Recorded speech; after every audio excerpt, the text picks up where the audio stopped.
Hi friends, welcome to my YouTube channel Bloom Pathshala. चलिए आज एक नए टॉपिक को लेके आपके समक्ष में उपस्थित हुआ हूं और ये टॉपिक है सीटेट। और आप सबको पता है कि कुछ ही समय में हम लोग के सीटेट के पेपर होने वाले हैं। तो आज हम लोग सीटेट के जो मैथ पार्ट है उनके प्रीवियस ईयर के पेपर को सॉल्व करेंगे और एक एक सवालों को आसान तरीके से, किस आसान तरीके से हम उसको सॉल्व कर सकते हैं इसको देखेंगे। उसके बेसिक तरीके को भी देखेंगे और उसके शॉर्ट ट्रिक को भी हम लोग देखेंगे। तो चलते हैं पहले क्वेश्चन की तरफ। क्वेश्चन नंबर 1 क्या है? If in a school 2/7 student are girl. एक स्कूल में 2/7 जो है वो क्या है? लड़कियां हैं। यहां लड़कियों की संख्या नहीं, यहां लड़कियों का भाग बताया है।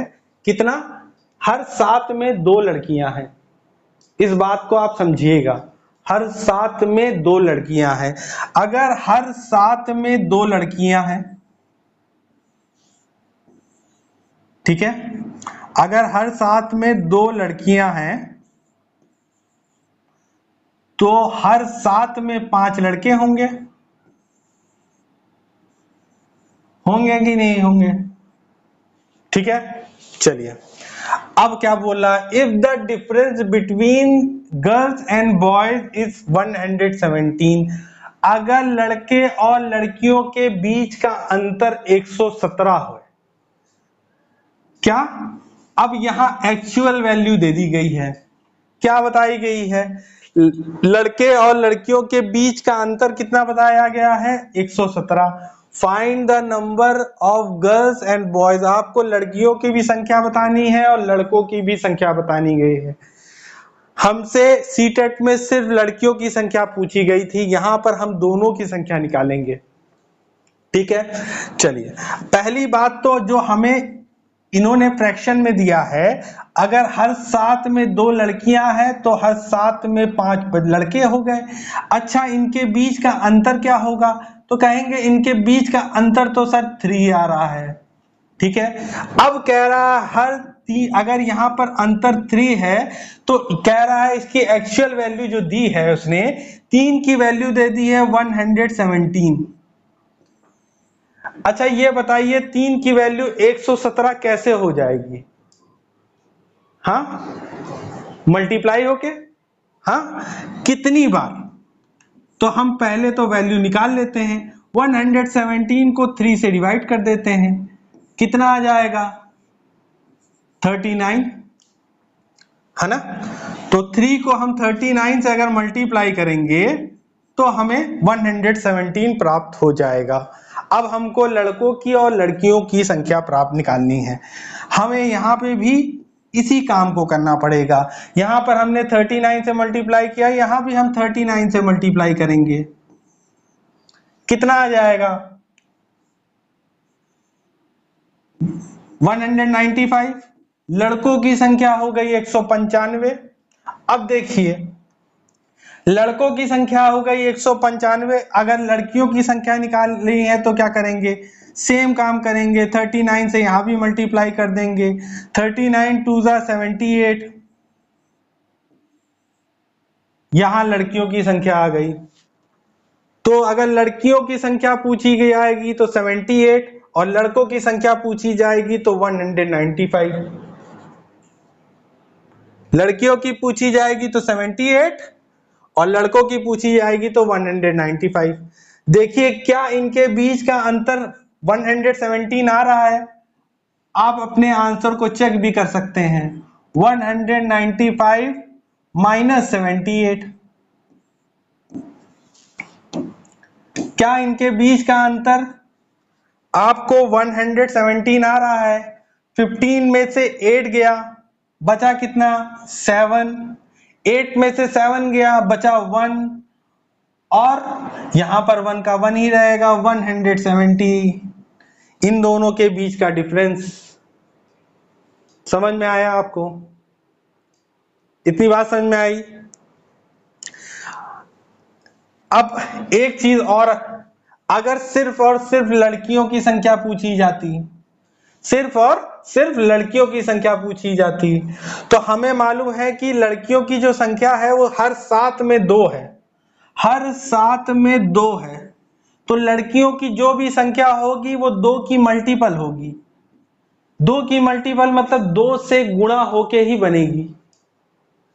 अब 2 के जितने भी मल्टीपल होते हैं, आप कोई भी मल्टीपल 2 का उठा लीजिए, 2, 4, 6, 8, 48, 58, 112, जितने भी मल्टीपल होते हैं वो सब के सम क्या होते हैं, सब के सब सम होते हैं, यानी कि इवन होते हैं। क्या इस आंसर में आपको कोई इवन नंबर मिल रहा है? तो कहेंगे हाँ सर, इकलौता सी ऑप्शन है, इकलौता सी ऑप्शन है। हम बिना करे हुए सवाल को से सीधे सी पे आंसर पे टिक लगा देंगे, क्योंकि इकलौता यही एक इवन नंबर है, बाकी सबके सब ऑड हैं। एक आंसर है 225, ऑड है, 89 ऑड है, मतलब विषम है। बात समझ में आई आपको? तो ये हमारा पहला आंसर कंप्लीट हुआ। तो चलेंगे क्वेश्चन नंबर 2 की तरफ। How many packet of 1/16 kg sugar can be made from 3 whole 1/4 kg of sugar. एक हमारे पास बैग है जिसमें शुगर कितनी है, जिसमें शुगर है 3 होल 1/4 kg, ठीक है। और इससे हमको छोटे छोटे पैकेट बनाने हैं जिसका हर पैकेट का वेट 1/6 kg होना चाहिए। कितने पैकेट बनेंगे, कैसे निकलेगा? एक सिंपल सी बात है, अगर मानिए हमारे पास ये वेट होता 10 kg और हमको 2-2 किलो के पैकेट बनाने होते, तो कितने पैकेट बनते? हम 10 को 2 से डिवाइड कर देते, हमको पता चल जाता कि 5 पैकेट बनेंगे। तो बच्चों यहां पे भी वही काम करना है। हम क्या करेंगे, 3 होल 1/4 kg को 1/6 से डिवाइड कर देंगे, हमें आंसर मिल जाएगा, नंबर ऑफ पैकेट्स हमें पता चल जाएंगे। चलिए 3 होल 1/4 डिवाइडेड बाय 1/16। अब ये क्या है, इम्प्रॉपर है, इसको मिक्स में कन्वर्ट करेंगे। मिक्स में कन्वर्ट करेंगे 4 3 12 और प्लस 1 13, 13/4, ठीक है। और डिवाइड आपको फ्रैक्शन वाले आते हैं, क्या करेंगे हम, इसका रेसिप्रोकल कर देंगे और इसको मल्टीप्लाई कर देंगे, मल्टीप्लाई बाय 16/1। रेसिप्रोकल मतलब इसका उल्टा, इसको जो डिनोमिनेटर है उसको न्यूमरेटर बना देंगे और जो न्यूमरेटर है उसको डिनोमिनेटर बना देंगे, ठीक है। अब देखिए क्या कट रहा है, यहां कट जाएगा 4 1 4 4 16। अब हमारे पास क्या बचा, 13 और 4 बचा, तो 13 4 कितना होता है, हम कहते हैं 13 4 होता है 52। क्या कोई ऑप्शन है? ए ऑप्शन यही इसका सही आंसर है।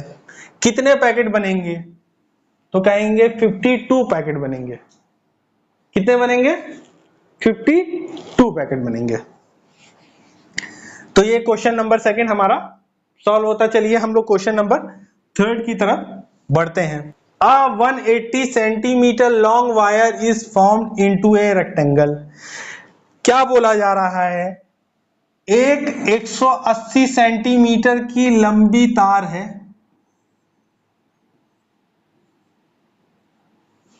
उससे हमने क्या बनाया, उससे हमने बच्चों बना दिया एक रेक्टेंगल, ठीक है। If the width of the rectangle is 30 centimetre, जो इसकी विड्थ है वो 30 सेंटीमीटर है, तो इसकी विड्थ हो गई हमारी कितनी, 30 सेंटीमीटर। अब आपसे पूछा जा रहा व्हाट इज इट लेंथ, इसकी लेंथ क्या होगी, आपसे लेंथ पूछी जा रही है। अच्छा ये बताइए, अगर ये विड्थ इसकी 30 सेंटीमीटर है तो इधर भी 30 सेंटीमीटर होगी, क्योंकि ये रेक्टेंगल है, इसकी आमने सामने की भुजाएं बराबर होती हैं अपोजिट साइड्स क्या होती हैं, इक्वल होती हैं। तो मतलब ये जितना होगा वही ये भी होगा, और ये जितना होगा वो ये भी होगा। ठीक है, अब हम इसका टोटल नाप जानते हैं, यानी कि हम इसका पेरीमीटर जानते हैं। पेरीमीटर हिंदी में कहेंगे परिमाप, तो हम इसका पेरीमीटर जानते हैं। क्या है पेरीमीटर? हम कहेंगे पेरीमीटर तो सर 180 सेंटीमीटर है। क्यों? क्योंकि इसी तार से ये पूरा रेक्टेंगल बना हुआ है, तो पेरीमीटर हमको पता है कितना, 180 सेंटीमीटर। अब देखिए बिना किसी फॉर्मूले से निकल सकता है ये, कैसे? अब देखिए 30 और 30 दोनों ब्रेथ का हिस्सा निकालेंगे तो कितना हो जाएगा, कहेंगे 60 सेंटीमीटर, तो इसका ब्रेथ से ही माइनस हो जाएगा, तो बचेगा कितना, 120 हिस्सा, 120 सेंटीमीटर। कितना बचेगा, 120 सेंटीमीटर। अब 120 सेंटीमीटर को दो बराबर हिस्सों में करना है, क्योंकि लेंथ तो बराबर ही है, जितनी ये होगी उतनी ये होगी। हमारे पास बचा कितना है, 120 सेंटीमीटर शेष बचा हुआ है। अब 2 से डिवाइड कर दीजिए, 2 6 12, 2 0 0, कितना आ गया, 60 सेंटीमीटर। आ गया नहीं आ गया? लेंथ हो गई इसकी 60 सेंटीमीटर, मतलब कि आंसर इसका है option number C. Option C इसका आंसर है। चलिए, ये तो हो गया, इस सवाल को समझ के हमने किया।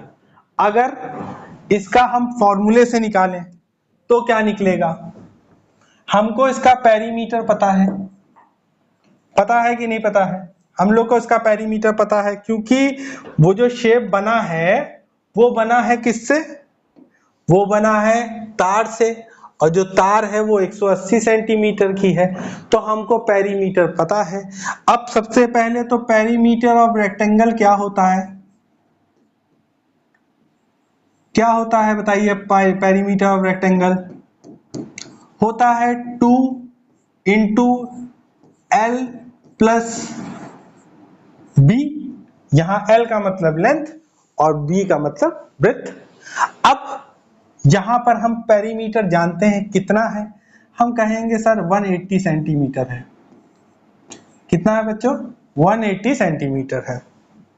चलिए, अब हमको पता है, क्या यहाँ पर लेंथ दी गई है? तो हमें पता है लेंथ नहीं दी गई है, लेंथ ही हमको क्या निकालना है, तो लेंथ को लेंथ ही रहने दे। प्लस ब्रेथ दिया गया है, हमको दिया गया है, कितनी दी गई है? हमको दी गई है 30 सेंटीमीटर। ठीक है, अब इसको सॉल्व कर लेंगे, हमारा L की वैल्यू आ जाएगी। क्या होगा देखिए, 2 इंटू एल, 2 को L से मल्टीप्लाई करेंगे तो 2L हो जाएगा, प्लस 2 को 3 से 30 से मल्टीप्लाई करेंगे तो कितना हो जाएगा, आ जाएगा 60 सेंटीमीटर। इस साइड पे क्या था हमारे बच्चों, अब इस साइड पे हमारा था 180 सेंटीमीटर। अब इस 60 को जब हम इधर लेके जाएंगे तो क्या होगा, ये माइनस हो जाएगा, तो हम कहेंगे 180 centimetre minus 60 centimetre equal to 2L। 180 में से 60 माइनस हुआ, कितना बचा हमारे पास 120 सेंटीमीटर। दो लेंथ की वैल्यू क्या है, 120 सेंटीमीटर, तो एक लेंथ की वैल्यू क्या निकलेगी, 120 डिवाइडेड बाय 2, 2 6 12, 2 0 0, आ गया कितना, 60 सेंटीमीटर। हमारे पास लेंथ पता चल गई। तो वो जो था वो हमने कॉन्सेप्ट से समझा था, ये फॉर्मूले से है, आपको जो भी इजी लगे। बात समझ में आई है आपको? चलिए, अब हम लोग चलते हैं क्वेश्चन नंबर 4 की तरफ। क्वेश्चन नंबर 4 क्या है, bridge had a wire of length of 100 metre. एक लड़का है, उसके पास 100 मीटर एक लंबी वायर है। To cover the land of his choice, उसे क्या करना है, अपनी चॉइस की, अपनी पसंद की जमीन को घेरना है। He wanted to take the biggest land, अब वो लड़का क्या है, थोड़ा लालची भी है, बड़ी से बड़ी जमीन लेना चाहता है। ठीक, which of the following measurement should be choose to take the biggest area, कौन सा इसमें से नाप ले ले जिससे उसको सबसे बड़ा एरिया मिलेगा। सबसे बड़ा एरिया इसमें से किस नाप पे मिलेगा। ये सभी नाप जो हैं, ज्यादातर 3 नाप जो है वो रेक्टेंगल के हैं, एक जो है वो स्क्वायर है। C option. क्यों कह रहा हूं ये स्क्वायर है, क्योंकि इसमें लेंथ भी उतनी है और ब्रेथ भी उतनी है। तो उसका फॉर्मूला होता है साइड इनटू साइड।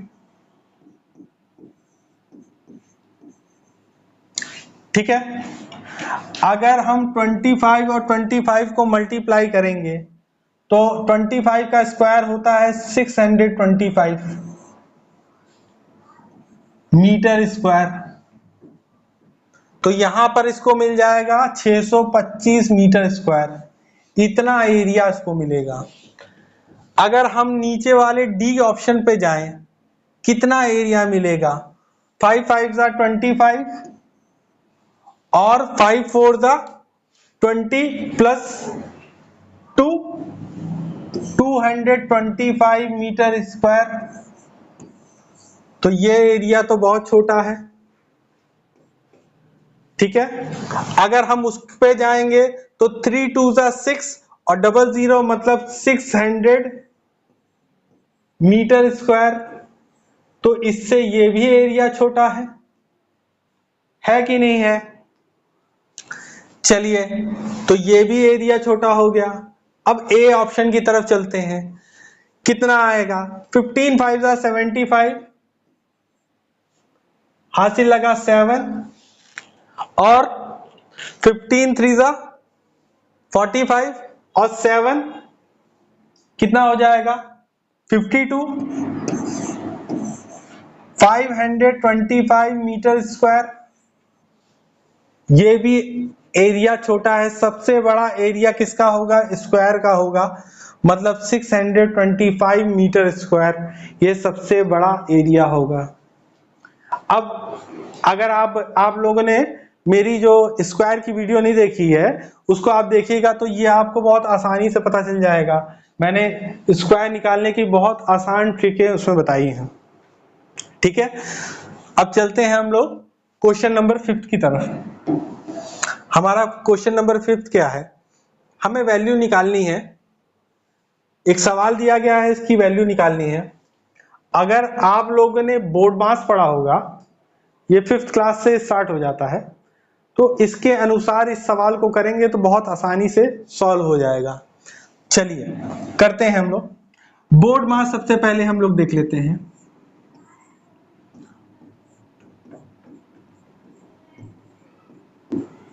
बोर्ड मास के अनुसार पहला होता है ब्रैकेट, फिर होता है ऑफ,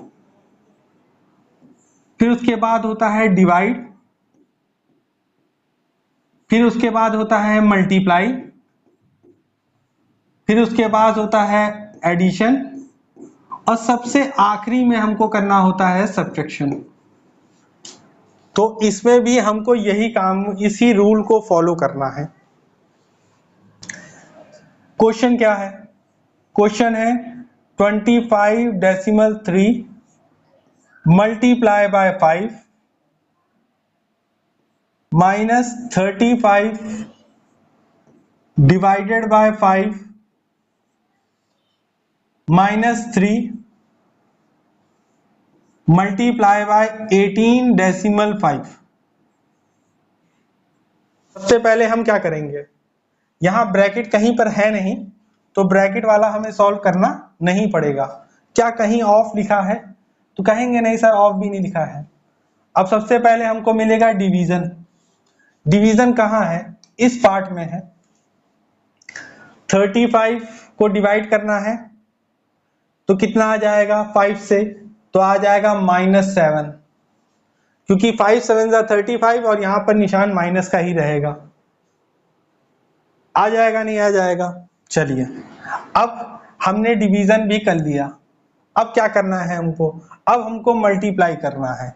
कहां कहां मल्टीप्लाई है, तो कहेंगे सर इस हिस्से में मल्टीप्लाई है और इस हिस्से में मल्टीप्लाई है। अब दोनों का मल्टीप्लाई कीजिए। 5 3 कितना होगा, होगा 5 3 15 हो जाएगा, ठीक है। 5 5 25 और 1 हासिल था तो कितना हो जाएगा, यहां हो जाएगा 26, 26 का 6 हासिल लग जाएगा 2, 5 2 10 और प्लस 2 हो जाएगा 12। अब हमको डेसिमल लगाना है, यहां एक के बाद डेसिमल लगा था, आप भी यहां पर एक के बाद डेसिमल लगा देंगे। इस पार्ट को हमने सॉल्व कर लिया, अब इस पार्ट को सॉल्व करना है।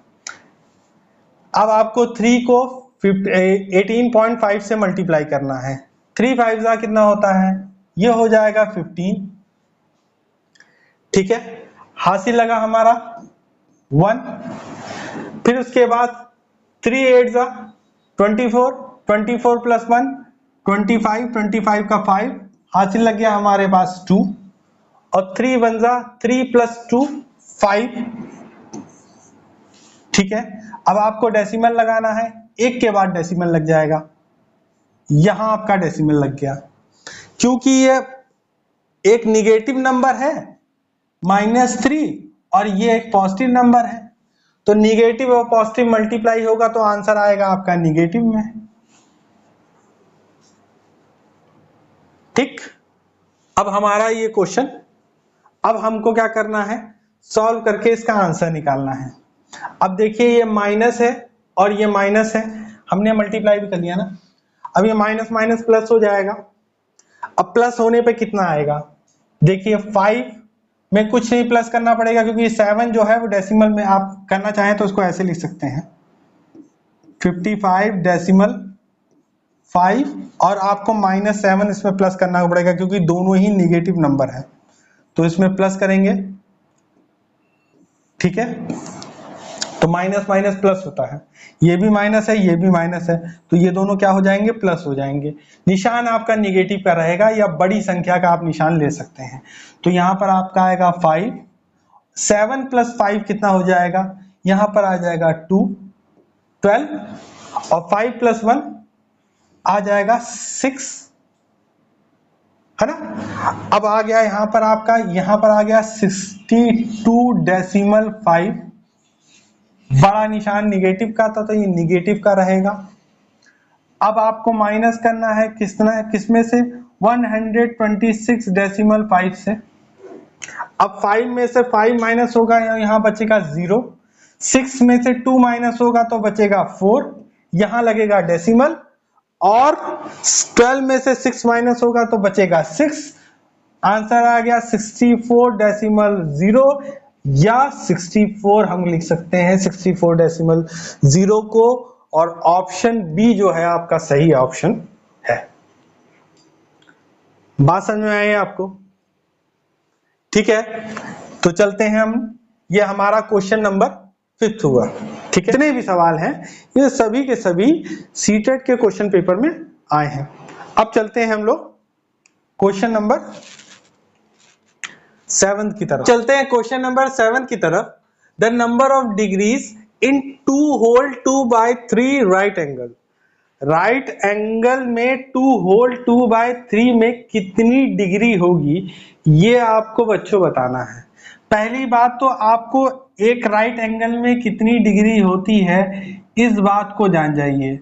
एक राइट एंगल में कितनी डिग्री होती है, तो एक राइट एंगल में 90 डिग्री होती है, 90 अंश का कोण बनाते ही है। तो एक राइट एंगल में कितना डिग्री होती है, 90 डिग्री। आपसे कह रहा है 2 होल 2/3 में कितनी डिग्री होगी, एक में 90 डिग्री होती है तो 2 होल 2/3 में कितनी डिग्री होगी, इंटू 90 कर दीजिए, आपको पता चल जाएगा। 3 2 6, 6 प्लस 2 8/3 मल्टीप्लाई बाय 90 डिग्री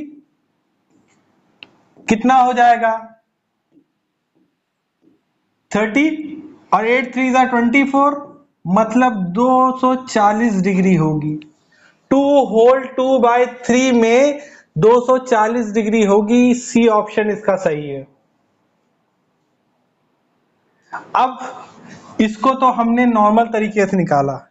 अब देखिए समझ के भी निकाल सकते हैं इसको बिना फॉर्मूले के। कैसे? अगर आप फ्रैक्शन के पार्ट करें 2 होल 2/3, अब 2 होल 2/3 का मतलब क्या होता है? 2 तो कंप्लीट पार्ट मिलेंगे और अगला पार्ट जो मिलेगा उसका 3 में से दूसरा हिस्सा मिलेगा, यही मिलेगा ना। अब आपको पता है एक 90 डिग्री में होते हैं कितने? 90 अंश। तो 2 90 में कितने होंगे? 2 राइट एंगल में कितने होंगे? तो 90 का दुगना क्या हो जाएगा? एक में हो गए 90 डिग्री और अगर 2 में होंगे तो 180 डिग्री होंगे, नहीं होंगे? अब आपको क्या करना है? अब एक राइट एंगल के 3 पार्ट कर दीजिए। अगर हम एक राइट एंगल के 3 पार्ट कर दें, 3 पार्ट कर दें तो हर पार्ट में कितना हो जाएगा? तो कहेंगे 30 डिग्री हो जाएगा। ये हमको बताता है कितने पार्ट करने हैं। तो 3 पार्ट कर दिए हमने 90 डिग्री के, कर लिए। अब हमको कितने लेने हैं? हमको 2 पार्ट लेने हैं। 1 2, 2 पार्ट में कितने हो जाएंगे? तो कहेंगे 60 डिग्री हो जाएंगे। तो हम 60 डिग्री इसमें प्लस कर देंगे। कितना आ जाएगा? आ जाएगा 240 डिग्री। यही इसका आंसर है। बात समझ में आई? देखिए फ्रैक्शन से ही हमने इसको सॉल्व कर लिया। मानिए अगर क्वेश्चन को थोड़ा चेंज किया जाए, अगर हमसे कहता, अगर यहां पर हमसे पूछता कि 2 होल 1/2, क्या कहता? कहता 2 होल 1/2 में राइट एंगल की डिग्री पूछ लेता तो क्या होता? तो 2 होल का मतलब 2 तो कंप्लीट होते, एक राइट एंगल कंप्लीट का मतलब हो जाता है 90 डिग्री, तो 2 राइट एंगल का मतलब क्या हो जाता? हो जाता 180 डिग्री। हो जाता नहीं हो जाता? अब हमको क्या करना है? अब बचा हमारे पास 1/2, मतलब एक राइट एंगल के 2 पार्ट करने हैं और उसमें से एक पार्ट ले लेना है। तो 90 के 2 पार्ट करेंगे तो हम कितना बचेगा? 45। होगा नहीं होगा? तो हम एक पार्ट इसमें जोड़ लेंगे, 2 पार्ट करके उसमें से एक पार्ट हमें लेना है। यहां फ्रैक्शन की समझ आपके पास होगी तो इसको बहुत आसानी से कर लेंगे। आपका आंसर आ जाएगा, इसको जोड़ लेंगे तो यहां पर 5 आ जाएगा, 8 + 4 हो जाएगा 12 और 1 + 1 यहां पर हो जाएगा 2, 225 डिग्री। बात समझ में आई आपको? 225 डिग्री है ना। चलिए अब हमारा ये क्वेश्चन नंबर 6 कंप्लीट हो गया है। यहाँ पर क्वेश्चन नंबर 7 लिखा है लेकिन नंबरिंग की फॉल्ट है। ये क्वेश्चन नंबर 6 हमने सॉल्व कर लिया। हम क्वेश्चन नंबर 7 की तरफ चलते हैं। What should be subtracted from the sum of 9,909, 9,099, 9,009 to obtain 25,454? हमें इन नंबरों का सम करना है और कह रहा है इसके सम में से हम क्या सब्ट्रैक्ट करें तो हमको ये नंबर मिल जाए। इसके सम में से हम क्या सब्ट्रैक्ट करें? सम मतलब हो गया योग। अब योग कैसे निकलता है? तो हम जानते हैं जोड़ के निकलता है। तो पहले तो इन संख्याओं को हमको जोड़ना है। क्या करना है? जोड़ना है।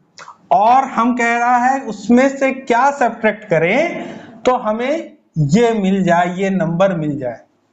मानिए हम इस नंबर को अपने ध्यान से हटा के एक दूसरे को नंबर को लिखते हैं 2, 3 और 5। ये 3 नंबर है और ये बताइए इनके योग में हम क्या सब्ट्रैक्ट करें, इसके योग से क्या सब्ट्रैक्ट करें कि हमको 4 मिल जाए। क्या सब्ट्रैक्ट करेंगे? तो हम लिखेंगे 2 + 3 + 5। तो 5 + 5 क्या हो गया? 10। अब बताइए 10 में हम क्या सब्ट्रैक्ट करें कि हमको 4 मिल जाए? तो हम 4 से माइनस कर दें इसको, हमको पता चल जाएगा क्या सब्ट्रैक्ट करेंगे। तो क्या सब्ट्रैक्ट करेंगे? हम 6 सब्ट्रैक्ट करेंगे। इसी तरह इस क्वेश्चन को भी हमको करना है, इसी तरह हमें इस क्वेश्चन को भी करना है। तो सबसे पहले तो उनका सम कर लेंगे। 9909, 9099 और 9009, यही नंबर है, इसको हम जोड़ लेंगे। तो यहां पर आ जाएगा 27, 27 का 7, 9 + 2 कितना हो जाएगा? 11, 11 का 1, 9 + 1 10। ठीक है, और यहां पर क्या हो जाएगा? 27 + 1 28। इन लोग का सम हमको मिल गया 28,017। अब 28,017 में क्या सब्ट्रैक्ट करें कि हमको ये नंबर मिल जाए?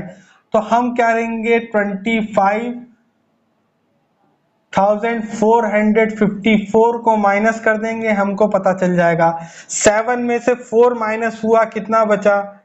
3। कोई ऑप्शन है ऐसा? डी ही ऑप्शन है जिसमें 3 आखिरी में आ रहा है, तो यही इसका ऑप्शन सही होगा। आप आगे भी कर सकते हैं। देखिए 11 में से 5 गया, 11 में से 5 गया, 6 बचा, 9 में से 4 गया, 5 बचा, 7 में से 5 गया, 2 बचा, 2563। यही ऑप्शन इसका सही है, यही ऑप्शन इसका सही है। क्या इनको बिना करे भी सवाल का आंसर आ सकता था? हाँ, आ सकता था। आप यूनिट डिजिट को देखिए। यूनिट डिजिट क्या है? यूनिट डिजिट मतलब इकाई स्थान। सबका इकाई स्थान जो है वो क्या है? 9 है। जब इनको जोड़ेंगे तो आपके पास आ जाएगा कितना? 27, मतलब इकाई स्थान पे 7 आ जाएगा। अब 7 में से अगर हम 4 को माइनस करेंगे तो आ जाएगा 3। एक लौता इकाई स्थान वाला कोई नंबर है जहां पर 3 आ रहा है, तो हम कहेंगे हाँ सर, डी ही ऑप्शन में ऐसा ऑप्शन आ रहा है जिसके इकाई स्थान पे 3 उपस्थित है, बाकी किसी में भी 3 नहीं है। बात समझ में आई आपको? इतना सवाल करने की कोई जरूरत नहीं, सिर्फ इतने से ही पता चल जाएगा आपको। सिर्फ इकाई स्थान का ध्यान देते हुए, यूनिट प्लेस का ध्यान देते हुए हम इस सवाल को सॉल्व कर सकते हैं। बात समझ में आई? चलिए नेक्स्ट क्वेश्चन पे चलते हैं। A number become double if it is increased by 8. What is the number? कह रहा है एक नंबर डबल हो जाता है, दुगना हो जाता है जब हम उसमें 8 को जोड़ते हैं, तो वो नंबर क्या होता है? दुगना हो जाता है। आपसे पूछ रहा है वो नंबर क्या है। मानिए हमें वो नंबर नहीं पता, वो नंबर है x। अगर हम x में 8 को जोड़ते हैं तो क्या होता है? वो नंबर क्या होता है? दुगना हो जाता है। तो x का दुगना क्या हो जाएगा? 2x हो जाएगा। हो जाएगा नहीं हो जाएगा? अब x इधर जाएगा तो क्या होगा? 8 = इधर जाएगा तो 2x माइनस x की वैल्यू क्या आ गई? 8। हमारा ऑप्शन बी जो है वो सही है। क्या इसको करने की जरूरत है? अब हम इसको सिर्फ समझते हैं, हम इसको बिना करे भी समझ सकते हैं, बिना करे भी इसका आंसर हम दे सकते हैं। क्या कर सकते हैं? देखिए क्या पूछा गया है, a number become double if it increase by 8। ये बताइए नंबर दुगना कब होता है? नंबर दुगना कब होता है? जब हम उस नंबर में उतना ही जोड़ देते हैं। बात को समझिए, अगर हम 10 का दुगना कहें तो 10 में 10 का ही प्लस करेंगे तभी तो दुगना होगा, है ना? है ना? वैसे तो हम 2 से मल्टीप्लाई करते हैं, लेकिन बात को समझिए, 2 से मल्टीप्लाई करने पे क्या होता है? दुगना क्या होता है? उतना ही जोड़ देंगे तो हमें उतना नंबर का दुगना पता चल जाएगा। अगर हम 5 का दुगना पूछें तो 5 में क्या जोड़ेंगे? तो कहेंगे 5 ही जोड़ देंगे, तभी तो 10 मिलेगा। तो यहां पर कह रहा है एक नंबर का में 8 जोड़ने पे उस नंबर का दुगना हो जाएगा। तो भैया 8 जोड़ने पे दुगना हो जाएगा तो मतलब वो नंबर 8 ही है, तभी तो 8 जोड़ने पे उसका दुगना मिलेगा हमको, है ना? बात समझ में आई? तो इसलिए इसका बी ऑप्शन जो है वो सही है। कह रहा है the sum of the angle of a triangle. आपको बहुत आसान सवाल है, कुछ चीजें इसमें और मैं आपको बताते चलूंगा। कह रहा है एक ट्रायंगल है, इनके बीच में जो एंगल है उनका सम कितना होता है? उनके बीच में जो इनके बीच के जो एंगल्स होते हैं, जैसे ये एक एंगल है, ये एक एंगल है, ये एक एंगल है, इनके बीच का जो इनके एंगलों का जो सम है, योग है, वो कितना होता है? ऑप्शन दिया गया है 608, 908। ऑप्शन यहां पर सब गलत दिए हैं। ऑप्शन जो है सी जो है इसको भी गलत कर दिया गया है। आंसर इसका होता है 180 डिग्री। किसी भी ट्रायंगल के तीनों अंतःकोणों का मान 180 डिग्री होता है, चाहे वो ट्रायंगल कैसा भी हो, चाहे वो ट्रायंगल कैसा भी हो, इसके एंगलों का जो मान होगा ना, उसका जो सम होगा वो कितना होगा? 180 डिग्री। कितना हो जाएगा? 180 डिग्री। अब अगर इक्विलेटरल ट्रायंगल है, इक्विलेटरल ट्रायंगल मतलब समबाहु त्रिभुज जिसकी तीनों भुजाएं बराबर हो, तीनों साइड जो हो वो बराबर हो, तो अगर तीनों साइड बराबर होंगी तो तीनों एंगल भी बराबर होंगे। तो अगर तीनों एंगल बराबर होंगे तो इक्विलेटरल ट्रायंगल के हर एंगल का मान क्या होगा?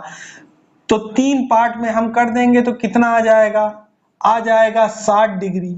तो अगर हम कहें इक्विलेटरल ट्रायंगल के हर एंगल का मान कितना हो जाएगा? हो जाएगा 60 डिग्री। ठीक है,